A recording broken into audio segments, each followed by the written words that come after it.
আজ তোমাদের সঙ্গে শেয়ার করব 31st সেকেন্ড পার্ট। চলো দেখি। ফার্স্টেই তো চলে গিয়েছিলাম আমরা পার্ক স্ট্রিট, কারণ আমি প্রত্যেক বছর পার্ক স্ট্রিট 31 আসি, তাই ভাবলাম এই বছর কেন বাদ যাবে, তাই জন্য এই বছরে গিয়েছিলাম। কিন্তু সেরম ভাবে কোনো মজা করিনি। আমরা তো গিয়েছিলাম শুধু ফটো তুলতে, ভিডিও করতে, আর তারপর তো সোজা আমরা এসে গিয়েছিলাম আমাদের বাড়ি। আর এখানে তো আমি টিকিট কাটছিলাম। এখন টিকিট কেটে অনেকক্ষণ দাঁড়ানোর পর আমাদের মেট্রো এসেছে।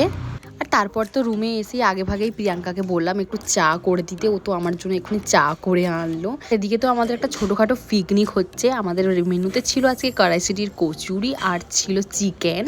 তো আমি তো ফার্স্ট থেকেই কোনো হেল্প করিনি, তাই জন্য এতগুলো বাসন এখন আমাকে ধুতে হবে। এদিকে তো কচুরি দেওয়ার সঙ্গে সঙ্গে তো তেলে ভালো করেই ফুলে যাচ্ছে, খুব দারুণ লাগছে দেখে, যেন ফুলকো ফুলকো কচুরি।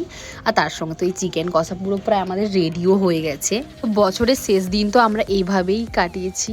তো ভিডিওটা ভালো লাগলে please like, comment, share and subscribe করে দিও। চলো টাটা।